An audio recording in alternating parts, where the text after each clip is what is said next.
नमस्कार दोस्तों। तो आज से हम पर्यावरण के जो विगत वर्षों के प्रश्न हैं उसका अवलोकन और विश्लेषण करेंगे 2012 से 2020 तक। तो 2012 के प्रश्नों को देखते हैं। निम्नलिखित में से किस एक को छोड़कर बाकी सभी देश की प्राकृतिक पूंजी में सम्मिलित किए जाते हैं? तो वन, जल और खनिज, ये तीनों को प्राकृतिक पूंजी में सम्मिलित किया जाता है किसी भी देश की प्राकृतिक पूंजी में, जबकि सड़क को प्राकृतिक पूंजी में नहीं सम्मिलित किया जाता है। तो ये अवसंरचनात्मक पूंजी होती है किसी भी राष्ट्र की। तो इसलिए विकल्प सी इसका सही आंसर हो जाएगा। नेक्स्ट है, चिपको आंदोलन मूल रूप से किसके विरुद्ध था? तो वन कटाई के विरुद्ध चिपको आंदोलन था। और जब चिपको आंदोलन की हम बात कर रहे हैं तो चंडी प्रसाद भट्ट और सुंदरलाल बहुगुणा, ये दोनों का नाम जरूर हमें याद आना चाहिए, क्योंकि ये दोनों वन कटाई के विरोध में जो चिपको आंदोलन हुआ था उसके सक्रिय कार्यकर्ता थे। कौन? चंडी प्रसाद भट्ट और सुंदरलाल बहुगुणा। नेक्स्ट है, इको मार्क उन भारतीय उत्पादों को दिया जाता है जो पर्यावरण के प्रति मैत्रीपूर्ण होते हैं, वही उसी उत्पाद को इको मार्क दिया जाता है। विकल्प सी इसका सही आंसर है। सवाल यह है कि इको मार्क देता कौन है? तो BIS देता है। BIS का मतलब क्या हुआ? इसका फुल फॉर्म आप कमेंट बॉक्स में बताइएगा। तो एक सर्टिफाइंग एजेंसी है BIS, और ये इको मार्क देता है उत्पादों को। और कब से दे रहा है? 1991 से दे रहा है। और मिट्टी के बर्तन का चिन्ह होता है। इको मार्क देने का मतलब कि जैसे क्वेश्चन ऐसे पूछ सकता है कि इको मार्क में कैसा चिन्ह होता है, तो मिट्टी के बर्तन का चिन्ह होता है। और कितने प्रोडक्ट पर दी जाती है? तो 17 कैटेगरी के प्रोडक्ट हैं उस पर इको मार्क दिया जाता है। तो कुल मिला के 5 पॉइंट था। एक बार मैं फिर से बोल देता हूँ। इको मार्क पर्यावरण के प्रति जो मैत्रीपूर्ण होते हैं उसे ही उन्हीं उत्पादों को दिया जाता है। ये कुल मिला के 17 कैटेगरी के उत्पाद हैं उसको दिया जाता है। और जो चिन्ह रहता है इको मार्क का, वो मिट्टी के बर्तन का चिन्ह है। 1991 से दिया जा रहा है। और इसकी सर्टिफाइड एजेंसी, यानी कि जो सर्टिफाई करती है कि हाँ ये इको मार्क लाइक प्रोडक्ट है कि नहीं, ये BIS है। तो अब नेक्स्ट क्वेश्चन देखते हैं। भारत में धारणीय विकास के दृष्टिकोण से विद्युत उत्पाद का सबसे अच्छा स्रोत कौन सा है? तो जल विद्युत जो है वो धारणीय उत्पाद की दृष्टि से सबसे अच्छा स्रोत है। इसलिए विकल्प सी इसका सही आंसर हो गया। देखिए व्याख्या भी देख लेता हूँ थोड़ा। कोयला, पेट्रोलियम, प्राकृतिक गैस एवं परमाणु ऊर्जा की अपेक्षा जल विद्युत धारणीय विकास के दृष्टिकोण से विद्युत उत्पाद का सबसे अच्छा स्रोत है। तो वही बात लिखा हुआ है। नेक्स्ट है, धारणीय विकास किसके उपयोग के संदर्भ में अंतर पीढ़ीगत संवेदनशीलता का विषय है? तो प्राकृतिक संसाधन के उपयोग के संदर्भ में धारणीय विकास अंतर पीढ़ीगत संवेदनशीलता का विषय है। तो विकल्प ए इसका सही आंसर हो गया। एक बार धारणीय विकास क्या होता है इसे भी देख लेते हैं। व्याख्या में लिखा हुआ है।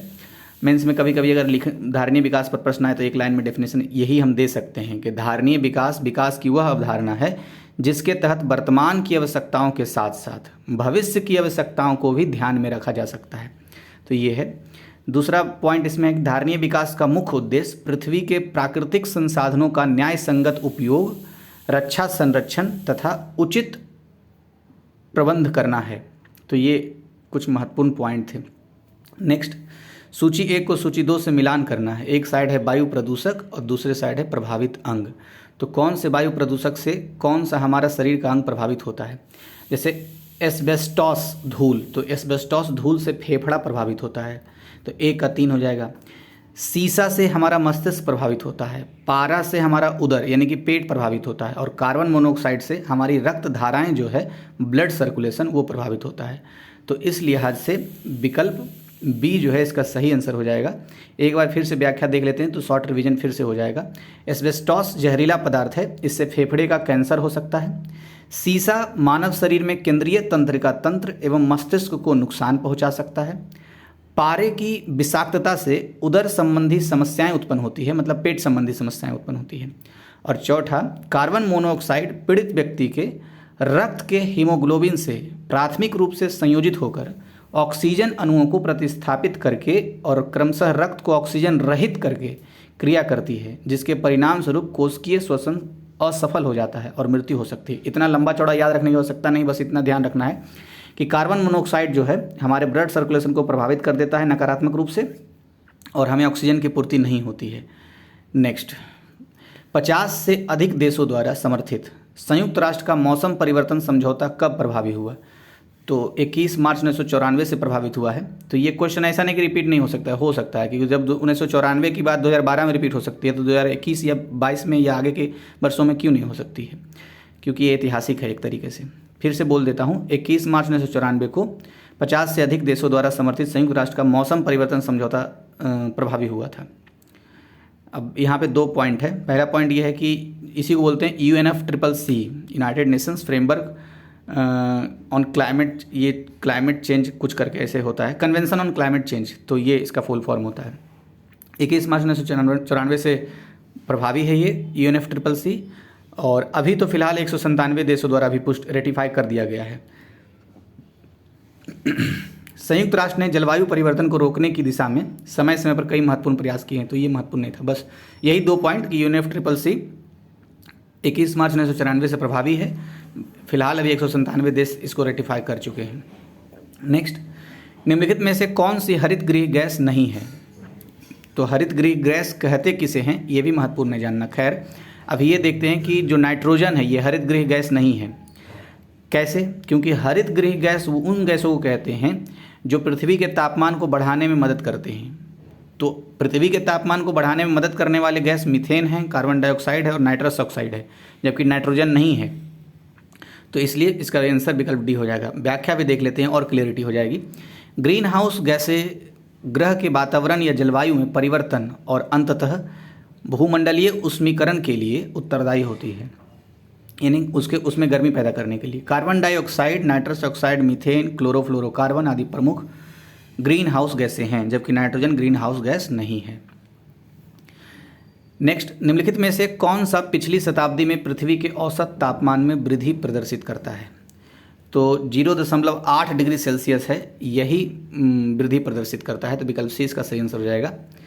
तो पिछली शताब्दी में पृथ्वी के औसतन तापमान जो था 0.8%, मतलब 8 डिग्री सेल्सियस, 0.8 डिग्री सेल्सियस की वृद्धि देखी गई थी पिछली शताब्दी में। नेक्स्ट, निम्नलिखित में से किस देश में विश्व के तापमानों पर आंकड़े इकट्ठा करने के लिए वैश्विक वायुमंडल चौकसी स्टेशन स्थापित नहीं किया गया है?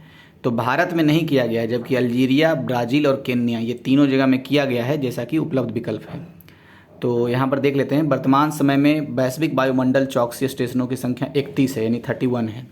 अल्जीरिया, ब्राज़ील एवं केन्या में वैश्विक वायुमंडल चौकसी स्टेशन स्थापित है, जबकि भारत में अभी यह स्थापित नहीं है टोटल 31 वैसे। नेक्स्ट, विश्व पर्यावरण दिवस मनाया जाता है, तो ये तो आपको पता ही होगा, 5 जून को मनाया जाता है। और प्रथम विश्व पर्यावरण दिवस 1973 में मनाया गया था। तो ऐसे भी पूछ सकता है कि पहला विश्व पर्यावरण दिवस कब मनाया गया था, तो 1973 में। कब मनाया जाता है, तो प्रतिवर्ष 5 जून को मनाया जाता है। अब 2018 का थीम इसमें दिया हुआ है तो महत्वपूर्ण नहीं है, 2021-20 वाला थीम महत्वपूर्ण होगा। नेक्स्ट देखते हैं, निम्नलिखित में से कौन सा सही सुमेलित नहीं है? तो देखिए, पारिस्थितिकीय विज्ञानों का केंद्र जो है ये बेंगलुरु है, ये सही है। भारतीय वन्य प्राणी संस्थान देहरादून में। अच्छा, भारतीय वन्य प्राणी संस्थान के साथ साथ भारतीय वन्य प्राणी शोध संस्थान भी देहरादून में ही है, तो दोनों देहरादून में है। भारतीय वन प्रबंधन संस्थान कोलकाता में नहीं, भोपाल में है, यानी फॉरेस्ट मैनेजमेंट इंस्टीट्यूट जो है भारत का, वो भोपाल में है, जबकि यहाँ कोलकाता लिखा हुआ है, तो यही इसका आंसर हो जाएगा, क्योंकि सुमेलित यही नहीं है। डी नंबर पर लिखा हिमालयी पर्यावरण एवं विकास का गोविंद वल्लभ पंत संस्थान, तो अल्मोड़ा में है। गोविंद वल्लभ पंत से याद आ रहा है, ये उत्तर प्रदेश के पहले मुख्यमंत्री रहे हैं। तो पहले उत्तराखंड और यूपी तो एक ही था, इसीलिए शायद उनके नाम पर ये भी है। नेक्स्ट, इसमें वही व्याख्या में लिखा हुआ है कि भारतीय वन प्रबंधन संस्थान कोलकाता में नहीं, भोपाल में अवस्थित है। नेक्स्ट है, सूची 1 को 2 से मिलाना है। तो जैव मंडल स्थल है और स्थापना वर्ष है। तो नीलगिरी की स्थापना 1986 को हुई है। नंदा देवी जैव मंडल स्थल की स्थापना 1988 को, और सुंदरवन का 1989 को, कंचनजंगा का 2000 में। तो एक तरीके से सीरियल नंबर से भी अगर मतलब क्रमानुसार भी करे सेट करने के लिए, तो हम ऐसे ही कर सकते हैं। पहले नीलगिरी क्योंकि 1986 में, दूसरे उसके बाद नीलगिरी के बाद नंदा देवी क्योंकि 1988 में, फिर सुंदरवन 1989 में, और फिर कंचनजंगा ये 2000 में। अब नेक्स्ट प्रश्न देखते हैं, वही इसमें व्याख्या में लिखा हुआ, नीलगिरी की 1986 में स्थापना हुई है, नंदा देवी की 1988 में, सुंदरवन का 1989 में और कंचनजंगा का 2000 में। नेक्स्ट है, पारिस्थितिकीय निकाय के रूप में आर्द्र भूमि, जिसको बरसाती जमीन भी कहते हैं, निम्नलिखित में से किस हेतु उपयोगी है? तो आर्द्र भूमि का उपयोग पोषक पुनर्प्राप्ति एवं चक्रण हेतु किया जाता है। आर्द्र भूमि का प्रयोग पौधों द्वारा अवशोषण के माध्यम से भारी धातुओं को अवमुक्त करने हेतु भी किया जाता है। और तलछट रोककर नदियों का गादीकरण कम करने में भी आर्द्र भूमि मदद करता है। तो तीनों सही है, इसलिए उपयुक्त सभी विकल्प डी इसका सही आंसर हो जाएगा। व्याख्या में वही बात को दोहराया गया है, इसलिए छोड़ दे रहा हूँ। नेक्स्ट है, भारत के निम्नलिखित क्षेत्रों में से कौन से जैव विविधता की दृष्टि से उत्तेजनशील स्थल माने जाते हैं? तो पूर्वी हिमालय और पश्चिमी हिमालय ये दोनों उत्तेजनशील स्थल माने जाते हैं। तो विकल्प बी जो है 1 और 3 ये सही हो जाएगा। अच्छा, एक क्वेश्चन मैं आपसे पूछता हूँ, आप कमेंट बॉक्स में बताइए, जैव विविधता शब्द का प्रयोग सबसे पहले किसने किया था? तो आप ये कमेंट बॉक्स में हमें बताइए, मतलब मैं इंतजार कर रहा हूँ आपके आंसर का।